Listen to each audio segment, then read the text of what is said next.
Maya wiped the sweat from her forehead as she finished explaining the history of the old church to her group of tourists. It had been another long day showing visitors around Puerto Vallarta, but she loved every minute of it. There was something special about watching people's faces light up when they discovered the real Mexico, not just the resort version most tourists saw. Her phone buzzed just as she was saying goodbye to the German family she had been guiding all morning. It was Carmen, her childhood friend who worked at one of the smaller hotels downtown. "Maya, I need your help. Please tell me you're free this week." Carmen's voice sounded stressed, which was unusual for her usually calm friend. "What's wrong? You sound terrible," Maya asked, already walking toward her small car parked near the plaza. "Our regular tour guide Roberto got sick, really sick. He's in the hospital with some kind of stomach infection, and the doctors say he'll be out for at least 2 weeks, maybe more." Maya could hear the panic in her friend's voice. Carmen worked hard at the Hotel Casa Azul, a family-owned place that prided itself on giving guests authentic local experiences. They weren't one of the big chain hotels with dozens of backup staff. When someone got sick, it created real problems. "I have this guest," Carmen continued, "an American guy named David. He's been staying here for 3 days already, and he specifically asked for what he called a real cultural experience, not the usual tourist stuff. He wants to see how local people actually live and work." Maya smiled despite her friend's stress. This was exactly the kind of tourist she preferred working with. Too many visitors just wanted to take selfies at the famous spots and buy souvenirs. The ones who actually cared about understanding the culture were rare and special. "When does he want to start?" Maya asked, already thinking about which places would give this David the authentic experience he was looking for. "Tomorrow morning." "Maya, I'm so sorry to ask you on such short notice, but you're the only guide I trust. You know this city better than anyone, and you actually care about showing people the real Puerto Vallarta, not just the pretty postcards version." Maya had known Carmen since they were kids running around the same neighborhood. They had grown up together, gone to school together, and supported each other through all of life's ups and downs. When Carmen needed help, Maya didn't even have to think about it. "Of course I'll help. What's this guy like? Any special interests or things I should know about?" "He seems nice enough. Quiet but polite. He doesn't complain about anything, which is refreshing. Most American tourists have opinions about everything from the air conditioning to the breakfast eggs. This one just says thank you and asks thoughtful questions." "Thoughtful questions about what?" "That's the interesting part. Yesterday he asked me about how tourism affects local families. Not like a college student writing a paper, but like someone who really wanted to understand. He also asked about the crafts market and whether the vendors actually make decent money or if they struggle to survive." Maya found this intriguing. Most tourists either didn't think about these things at all, or they asked questions that showed they had no real understanding of how things worked in Mexico. Someone who was curious about the economic reality behind the pretty scenes was definitely different. "He sounds like my kind of client. Don't worry, Carmen. I'll take good care of him and make sure he gets the real experience he's looking for. You're a lifesaver. Maya, seriously, I owe you big time for this." After hanging up, Maya drove home to her small apartment and started planning. She had a standard route she used for tourists who wanted authentic experiences, but something about Carmen's description made her want to put extra thought into this one. If this David was genuinely interested in understanding local life, she would show him things that even her best tours usually didn't include. She spread out a hand-drawn map on her kitchen table. Over the years, she had marked all her favorite spots in different colored pens. Red for the best local restaurants that tourists never found. Blue for artisan workshops where visitors could actually meet the craftspeople. Green for historical sites that had real stories, not just tourist information plaques. Maya had become a tour guide almost by accident. She had studied business in college, dreaming of maybe opening her own small hotel someday. But when she graduated, the only job she could find was helping at a tour company. She discovered that she loved sharing her city with visitors, especially when she could show them beyond the surface.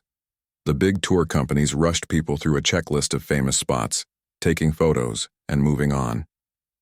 Maya preferred spending time in places where visitors could actually talk to local people, taste real home cooking, and understand how families had lived in Puerto Vallarta for generations. Her phone rang again. This time it was her mother, probably wondering why she wasn't home for dinner yet. "I'm planning a special tour for tomorrow, Mama. A friend needs help with an important guest. Another tourist who wants to see the real Mexico?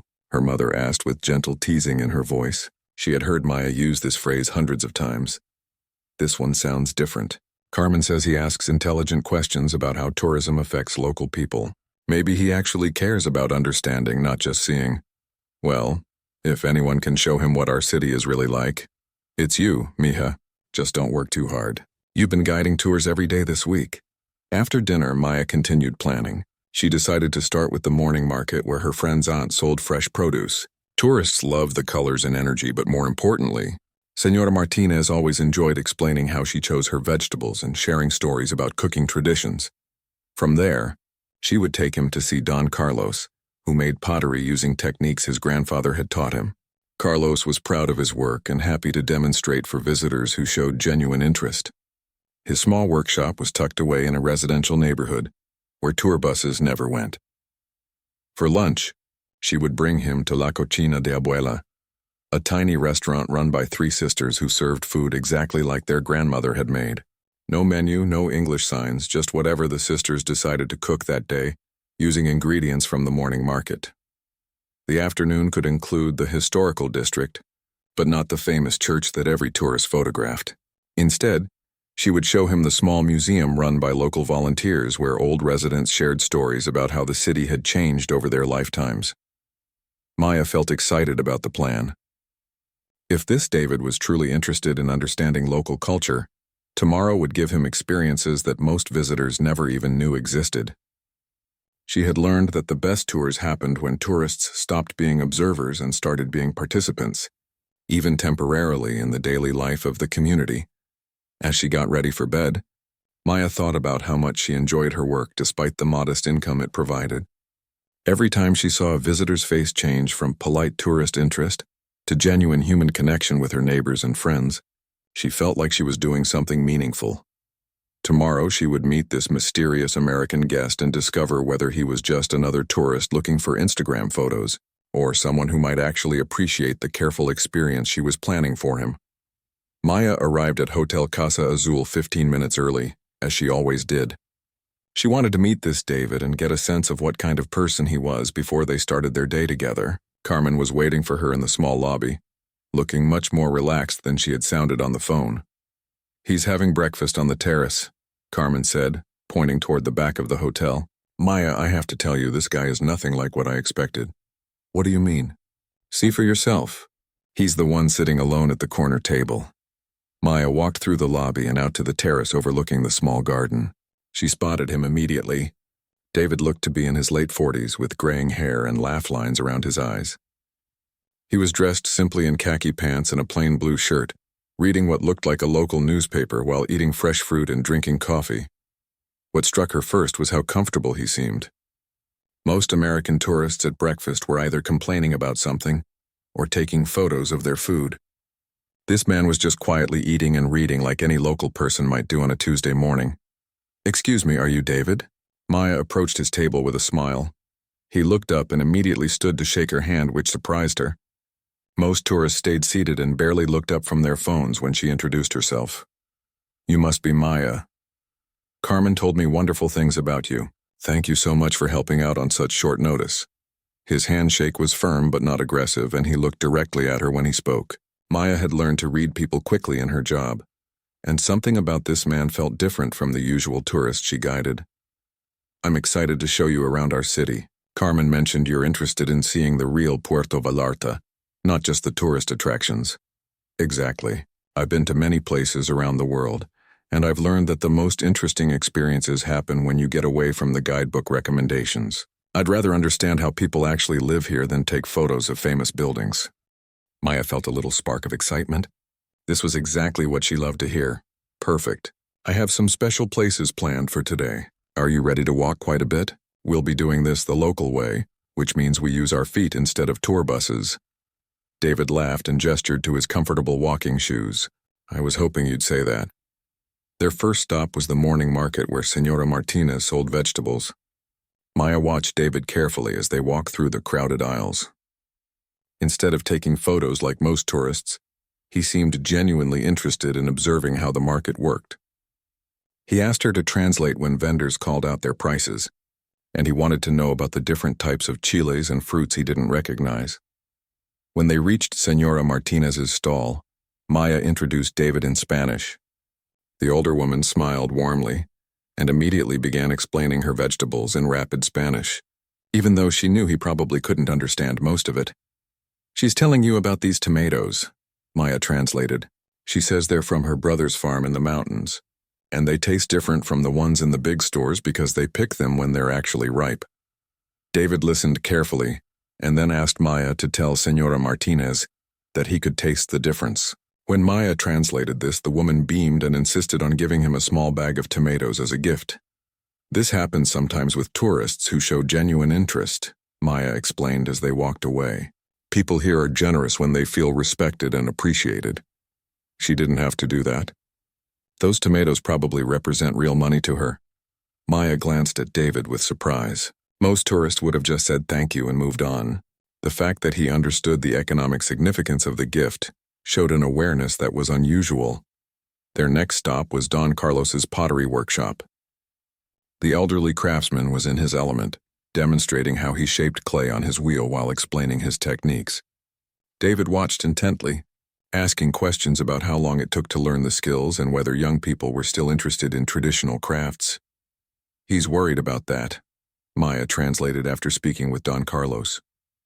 His own son moved to Mexico City for work. He says it's hard for young people to make a living from traditional crafts when they can earn more money in other jobs. "That's a problem in many places," David said thoughtfully. "Traditional skills disappear when they can't compete economically with modern alternatives." "Is there much of a market for his pottery among locals, or does he mostly sell to tourists?" The question was so sophisticated that Maya paused for a moment. Most tourists asked about prices or where they could buy things. David was asking about market dynamics and economic sustainability. "That's actually a really good question. Let me ask him." Don Carlos's answer was long and detailed. He explained that local people used to buy pottery for everyday cooking, but now many preferred cheaper mass-produced pots. Tourists bought his work, but only during certain seasons, making his income unpredictable.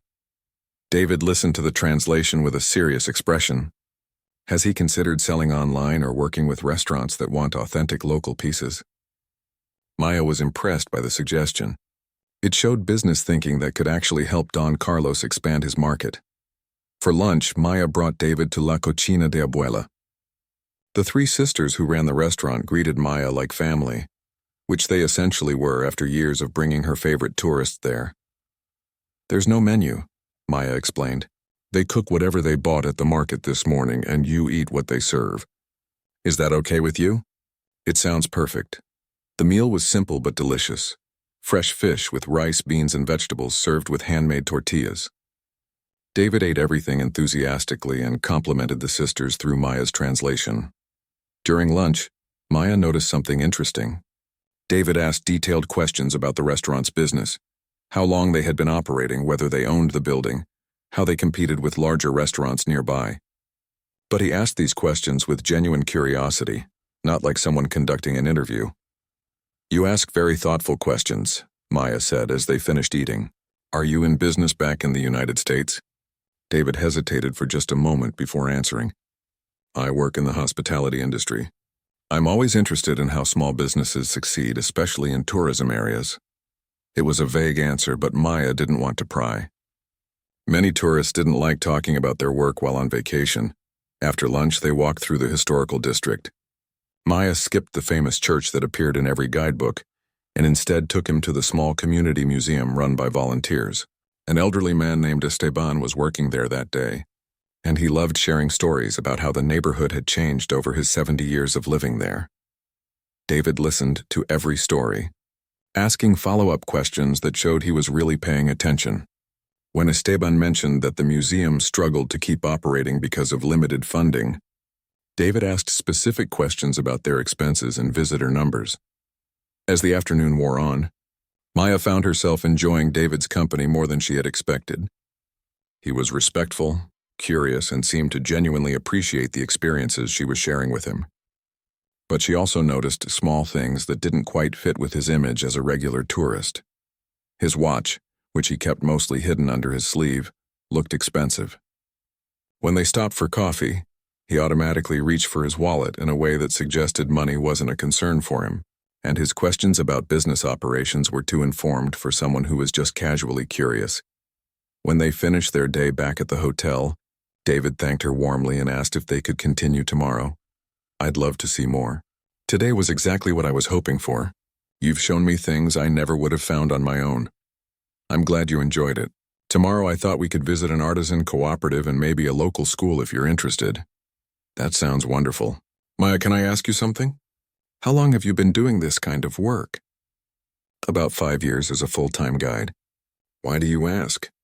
You're obviously passionate about your community and very knowledgeable about local issues. Have you ever thought about larger-scale projects related to tourism development?" The question caught Maya off guard. It wasn't the kind of thing tourists usually asked. "Sometimes," she said carefully, "I think about how tourism could benefit local people more, instead of just bringing money to big hotel chains. But those are just dreams." David nodded slowly as if he was filing away her answer for future reference. "Dreams are where all important changes begin," he said. "I'll see you tomorrow morning." As Maya walked home that evening, she couldn't shake the feeling that there was more to David than he was revealing. His questions were too sophisticated, his interest too focused, and his understanding of business too advanced for a regular tourist on vacation. But whatever his story was, she had enjoyed showing him her city. Tomorrow she would continue doing what she did best, sharing the real Puerto Vallarta with someone who seemed to genuinely appreciate it. Maya woke up the next morning feeling excited about the day ahead. Something about David's genuine interest in her community had energized her in a way she hadn't felt in months. She had stayed up late the night before, adjusting her plans to include even more meaningful experiences. When she arrived at the hotel, David was already waiting in the lobby with 2 cups of coffee. "I thought you might need caffeine before we start," he said, offering her one of the cups. "Carmen told me you take it black." The gesture was thoughtful and unexpected. Most tourists barely remembered her name, let alone thought about her comfort. "Thank you. That's very kind." Maya accepted the coffee gratefully. "Are you ready for another adventure?" Their first stop was the artisan cooperative she had mentioned the day before. The group of 12 women made textiles using traditional techniques passed down through generations. Maya had discovered them 2 years ago when she was looking for authentic crafts to show tourists, and she had become friends with several of the women. The cooperative was located in a converted house in one of the older neighborhoods. When they arrived, the women were already at work on their looms, creating colorful fabrics with intricate patterns. The leader of the group, a woman named Isabel, greeted Maya warmly and welcomed David. "Please sit and watch," Isabel said in careful English. "We show you how we make." David settled onto a small stool and observed as Isabel demonstrated the weaving process. Maya translated the explanation of how they dyed the threads using natural materials, and how each pattern told a story from local folklore. "This is incredible," David said, examining a finished piece. "How long does it take to complete something like this?" "About 2 weeks for a piece this size," Maya translated Isabel's response. "But that's working several hours every day." David was quiet for a moment, clearly doing calculations in his head. "And how much are they able to sell these for?" Maya asked Isabel, who gave a number that made David frown slightly. "That's not very much for 2 weeks of skilled work," he said quietly to Maya. "No, it's not. That's one of their biggest challenges. They make beautiful things, but they don't have good ways to reach customers who would pay fair prices. Most of their sales happen when tourists like you visit, or at the local market where people expect very low prices." David asked more questions about the cooperative's business challenges. How did they get their materials? Did they have a website? Had they considered selling to boutiques in larger cities? Maya found herself translating increasingly sophisticated business discussions. Isabel seemed to appreciate David's interest, even though she couldn't understand all of his questions. When he asked Maya to find out about their biggest obstacles, Isabel's answer was long and passionate. She says their main problems are finding reliable customers and getting fair prices for their work, Maya translated. They also struggle with buying materials in bulk because they don't have much cash up front. And they don't know how to use computers for marketing, David nodded thoughtfully. What about partnering with hotels or restaurants that want to support local artisans? Have they explored those possibilities? Maya was impressed by the suggestion. It was exactly the kind of practical thinking that could help the cooperative grow. That's actually a brilliant idea. Let me ask if they've tried that. The answer was discouraging. Isabel explained that they had approached some hotels, but the purchasing managers always wanted to negotiate. Prices so low that the women would barely break even. So they're caught between tourists, who want cheap souvenirs, and businesses that want wholesale prices but artisan quality. David summarized after hearing the translation. Exactly. It's frustrating because their work is beautiful and authentic, but the economics don't work in their favor. David spent another hour talking with the women through Maya's translation. He asked about their dreams for the cooperative, what would help them succeed, and whether younger women in the community were interested in learning the traditional techniques. As they prepared to leave, David asked Maya if he could take some business cards or contact information. I might know some people who would be interested in their work, he explained. Their next stop was the elementary school Maya had mentioned. The principal, Senor Rodriguez, was a friend of her family who had taught her older brother years ago. The school served one of the working-class neighborhoods where many tourism employees lived. Welcome to our school, Senor Rodriguez said in English, clearly proud to practice with a native speaker. Maya told me you want to see how children learn here. David was genuinely interested in everything: the classrooms, the teaching methods, the challenges the school faced. Maya translated as Senor Rodriguez explained that they needed basic supplies like books, computers, and sports equipment, but the government budget was limited. What's the biggest single need? David asked. He says computers, Maya translated. The children need to learn technology skills, but the school only has 4 working computers for 200 students. Many of these kids will work in tourism when they grow up, and they need computer skills for hotel jobs, booking systems, things like that. David asked specific questions about how much computers would cost, what kind they would need, and how donations typically worked. His questions were so detailed that Maya began to wonder if he was considering making a contribution. During lunch at another small family restaurant, Maya decided to ask David more about himself. You seem to know a lot about business, she said as they waited for their food. What exactly do you do in the hospitality industry? David paused with his water glass halfway to his lips. I work with hotel development and operations, mostly strategic planning and investment decisions. That sounds important. Do you work for a big company? Something like that, David said, but he quickly changed the subject. Tell me more about your background. Have you always lived in Puerto Vallarta? Maya sensed that he didn't want to talk about his work, so she let it go. But she filed away the information. Strategic planning and investment decisions sounded like high-level corporate work, not the kind of job that most tourists had. That afternoon, David asked if they could revisit the market from the day before. I want to buy some of those tomatoes from Senora Martinez, and maybe some other things. At the market, Maya watched David interact with the vendors. He was respectful and patient even when communication was difficult. He bought tomatoes, fresh herbs, and some handmade soap, paying the asking prices without negotiating. But Maya noticed something interesting. When Senora Martinez quoted prices, David didn't react the way most tourists did. There was no hesitation, no mental calculation about exchange rates, no concern about spending money. He just paid, as if the amounts were insignificant to him. You're very generous with the vendors, Maya commented as they walked away from the market. It's important to support local businesses, especially when the amounts are small for visitors but meaningful for the vendors. The way he said it struck Maya as odd. Small for visitors suggested he was thinking about tourists in general, not his personal budget specifically. As they walked through the downtown area, David's phone rang. He glanced at the screen and looked apologetic. I'm sorry, I need to take this. It'll just be a minute. He stepped a few feet away and answered in English. Maya couldn't help overhearing parts of the conversation, even though she tried not to listen. Yes, I'm still here. The assessment is going better than expected. No, I want to spend more time on this. We need to think differently about the whole approach. Maya pretended to look at her phone, but her mind was racing. Assessment? What kind of assessment? And why would a tourist on vacation need to report to someone about anything? When David returned, he seemed slightly uncomfortable. Sorry about that. Work calls, even on vacation. Of course I understand, Maya said. But inside she was becoming more and more curious about who David really was. They ended the day at a small cafe overlooking the beach.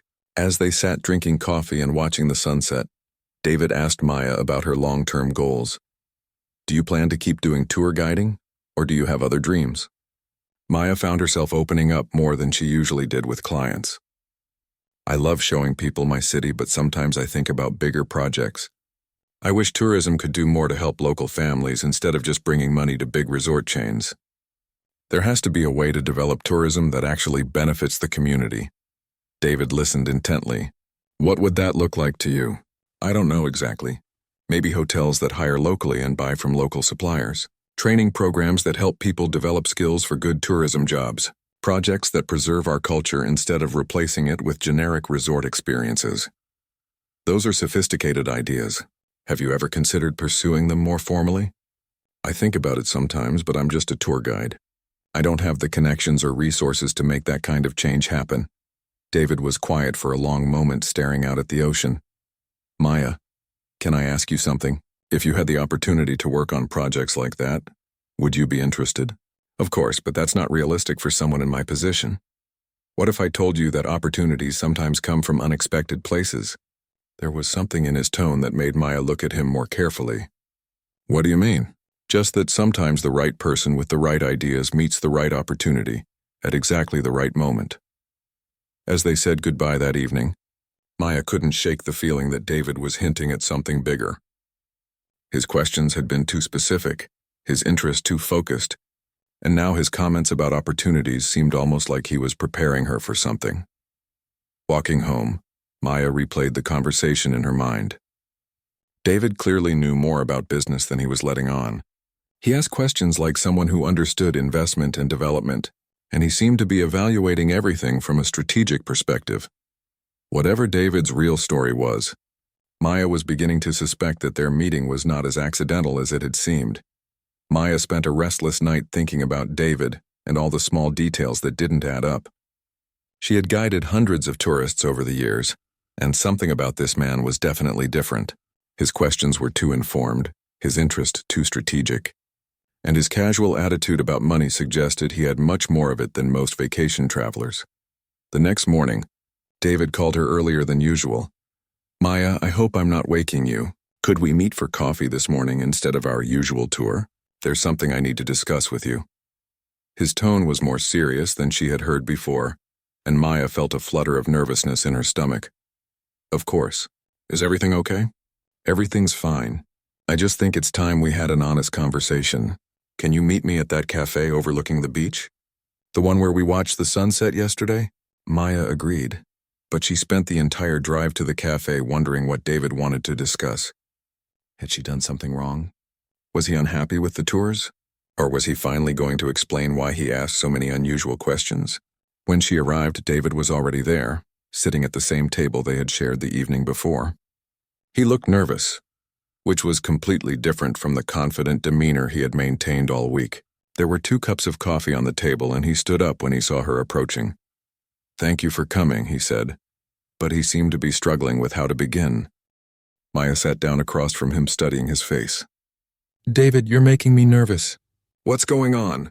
He took a deep breath and looked directly at her. Maya, I haven't been completely honest with you about who I am and why I'm here. Maya's heart started beating faster. Part of her had suspected this moment was coming, but she still wasn't prepared for it. I told you I work in the hospitality industry, which is true, but I didn't tell you the whole truth. David paused as if he was trying to find the right words. My name is David Harrison, and I'm the founder and CEO of Harrison Hospitality Group. Maya stared at him blankly. The name meant nothing to her. We own and operate luxury hotels and resorts in 15 countries, David continued. The company is worth several $100 million, and I came to Puerto Vallarta to scout locations for a new resort development. The words hit Maya like a physical blow. She felt her face getting hot and her hands starting to shake. You're a millionaire, she said slowly, trying to process what he was telling her. Yes, a multi-millionaire, actually. Maya's mind was racing. So this whole week you've been lying to me? You've been pretending to be a regular tourist while you were actually spying on my community? Maya, please let me explain. Explain what? Maya's voice was getting louder. and she didn't care if other people in the cafe could hear her. Explain how you tricked me into showing you around so you could figure out how to build another resort that will push out local families and turn our culture into entertainment for rich tourists. David's face showed genuine pain at her words. That's not what this is about. Please just listen to me for a minute. Why should I listen to you? You've been lying to me for days. I trusted you.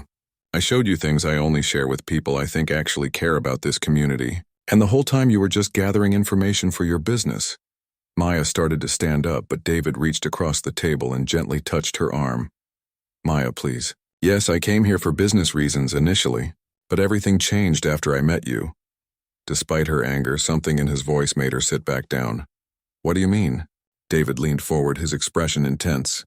I've been developing hotels and resorts for 25 years. I've seen hundreds of communities, worked with thousands of consultants and experts. In all that time, I have never met anyone with your combination of knowledge, passion, and genuine care for their community. Maya crossed her arms, still angry but willing to listen. When I first arrived here, I was planning a standard luxury resort, the kind we always build, beautiful facilities, high-end amenities designed to attract wealthy tourists who want comfort and exclusivity. We would have hired some local staff, bought some local supplies, paid our taxes, and called it community partnership. And now? Maya asked, her voice still cold. Now I realize that approach is completely wrong for Puerto Vallarta. This week with you has shown me a different model entirely. You've introduced me to people like Isabel and her cooperative, Don Carlos with his pottery, the school that needs computers. You've helped me understand that real tourism development should strengthen communities, not just extract money from them. Maya felt some of her anger softening, but she was still wary. What are you saying exactly? I'm saying I want to completely redesign this project. Instead of building a typical luxury resort, I want to create something that actually serves the community, a development that creates meaningful jobs for local people, buys from local suppliers, supports local artisans, and preserves the authentic culture that makes this place special. Maya stared at him. And you expect me to believe that a millionaire businessman suddenly became interested in helping poor Mexican families? David flinched at her tone, but he continued. I know how it sounds. But Maya, I've been successful because I recognize good ideas when I see them. Your vision for responsible tourism isn't just morally right, it's also good business. Travelers are increasingly looking for authentic experiences. They want to feel like their vacation dollars are making a positive impact. So this is still about making money. Of course it's about making money. I'm a businessman, not a charity. But it's about making money in a way that benefits everyone instead of just the investors. And I believe your approach can do exactly that. Maya was quiet for a long moment, trying to sort through her emotions. Part of her was still angry about the deception. Part of her was intrigued by what David was proposing. And part of her was simply overwhelmed by the magnitude of what he was suggesting. Even if I believed you, she said finally, what does this have to do with me? You're a CEO of a major company. I'm a tour guide.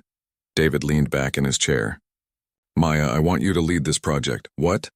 I want to offer you the position of Regional Director of Sustainable Development for Harrison Hospitality Group.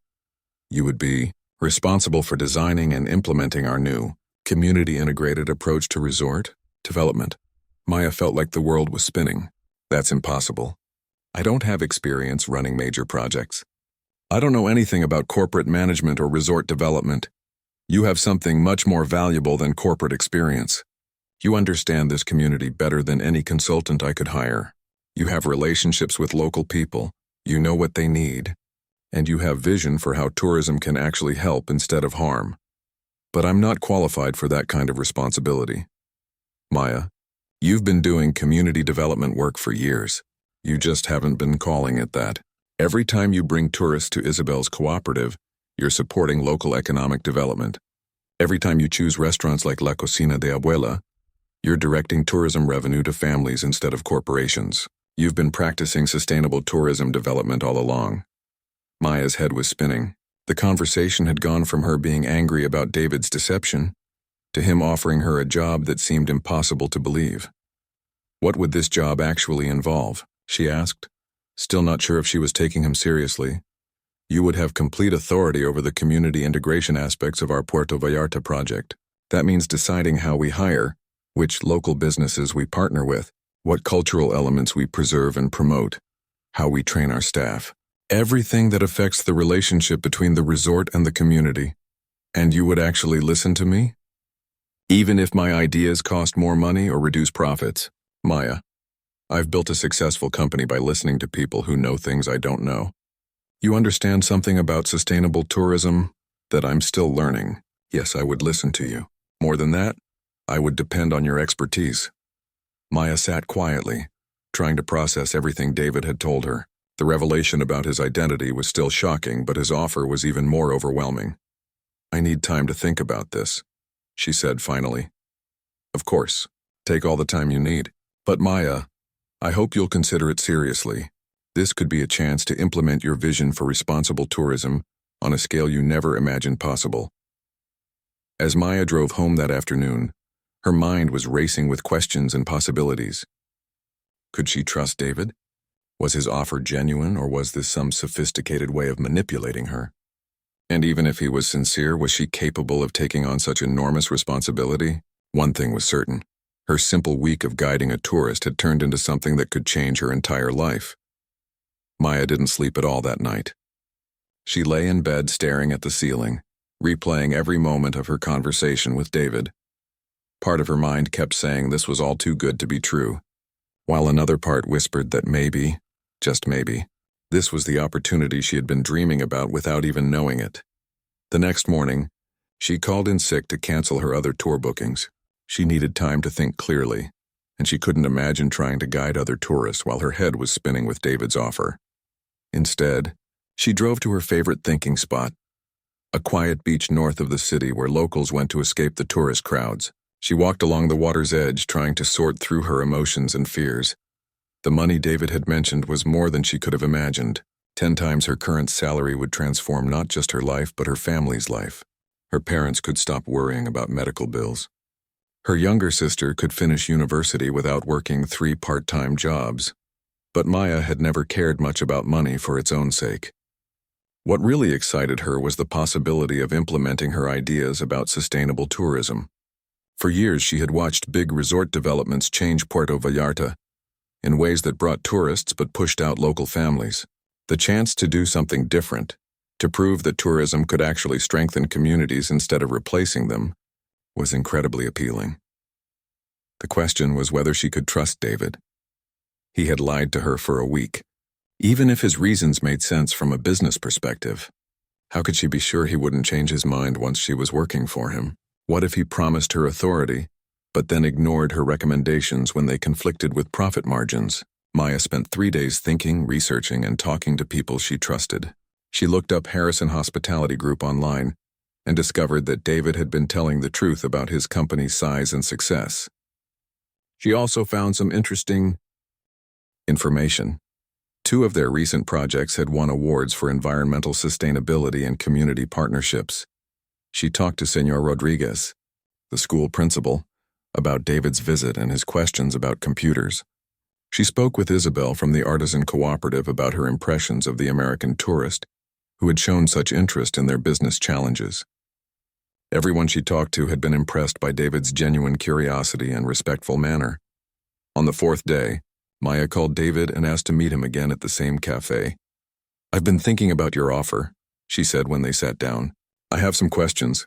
David looked nervous but hopeful. "Of course. Ask me anything. First, I want to understand exactly what authority I would have. You said I could make decisions about community partnerships and hiring. But what happens when my recommendations cost more money than the standard approach?" "That's a fair question," David said. "I won't lie to you, Maya. There will be a budget and we can't ignore financial reality completely. But I'm prepared to invest significantly more in community integration than we typically would, because I believe it will pay off in the long run through better staff retention, positive publicity, and customer loyalty." "What does significantly more mean in actual numbers?" David pulled out a folder and showed her some preliminary budget projections. The numbers for community programs, local hiring initiatives, and artisan partnerships were larger than Maya had expected. "This is serious money," she said. Studying the documents, "I'm serious about making this work. But Maya, I need you to be realistic too. If an idea doesn't make business sense, we'll need to find a different approach." I'm asking you to help me build a sustainable business model, not a charity project. Maya appreciated his honesty. My second question is about decision-making. How do I know you won't overrule me when investors or corporate headquarters disagree with my recommendations? Because this project reports directly to me, and I'm the majority owner of the company. If I decide something is important, it happens.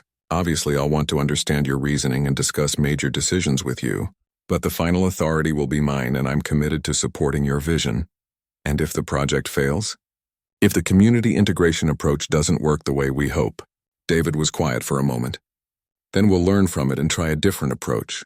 Maya, I've been in business long enough to know that innovation involves risk. Not every new idea succeeds. But the potential upside of getting this right is enormous, both for the business and for the community. Maya asked more questions about reporting structure, timelines, and how the project would be evaluated. David answered everything directly, and his responses seemed well thought out rather than improvised. I have one more question, Maya said. Why me? You could hire experienced development consultants, people with advanced degrees and years of corporate experience. Why offer this position to a tour guide? David smiled for the first time during their meeting. Maya, in my 25 years of business, I've worked with hundreds of consultants and experts. Most of them are very good at analyzing problems and writing reports, but very few of them understand communities the way you do, and even fewer care as much as you do about getting it right. But I don't know anything about managing big projects or working with corporate systems. Those are skills you can learn. What you can't learn is the passion and knowledge you already have. I can teach you about project management and corporate procedures. You're going to teach me about building tourism that actually serves communities. Maya felt a flutter of excitement, but she tried to stay focused. I need some guarantees. I want it written into my contract that I have veto power over any decisions that I believe would harm the local community. Done. I want a commitment that at least 70% of the resort's employees will be hired locally with real training and advancement opportunities. Agreed. And I want the authority to cancel partnerships with any local businesses that don't meet fair wage and working condition standards. That's actually a great idea. Yes. Maya was surprised by how quickly David agreed to her demands. Either he was very serious about this approach or he was a much better actor than she thought. There's one more thing, Maya said. I want to bring in some of the people I've been working with as consultants. Isabel from the cooperative, Don Carlos, Senor Rodriguez from the school. They understand this community better than any outside experts ever could. Absolutely. In fact, I was hoping you'd suggest something like that. Maya took a deep breath. The rational part of her mind was still screaming that this was too good to be true. But another part of her was saying that sometimes opportunities really did come from unexpected places, and if she didn't take this chance, she might regret it for the rest of her life. Okay, she said. I'll do it. David's face broke into a genuine smile. Really? Really? But David, I need you to understand something. I'm not just accepting a job. I'm trusting you with my community and my reputation. If you let me down, if this turns out to be some kind of corporate manipulation, it won't just hurt me. It will hurt all the people I've promised to help. I understand. And Maya, I give you my word that won't happen. 6 months later, Maya stood in what would soon become the lobby of the Puerto Vallarta Community Resort. The construction was ahead of schedule, and the hiring process had already begun. 30 local families had been selected for the first round of job training, including several young people from Senor Rodriguez's school. Isabel's cooperative had received their first major order for textiles that would be used throughout the resort. Don Carlos was training 3 apprentices who would create custom pottery for the restaurants. The project had even attracted attention from tourism development experts in other countries who wanted to study their community integration model. Maya's salary had allowed her parents to pay off their medical debts and her sister to focus on her studies. But more importantly, Maya was implementing ideas she had only dreamed about before. The resort would showcase local culture authentically, provide meaningful employment opportunities, and direct tourism revenue directly into the community.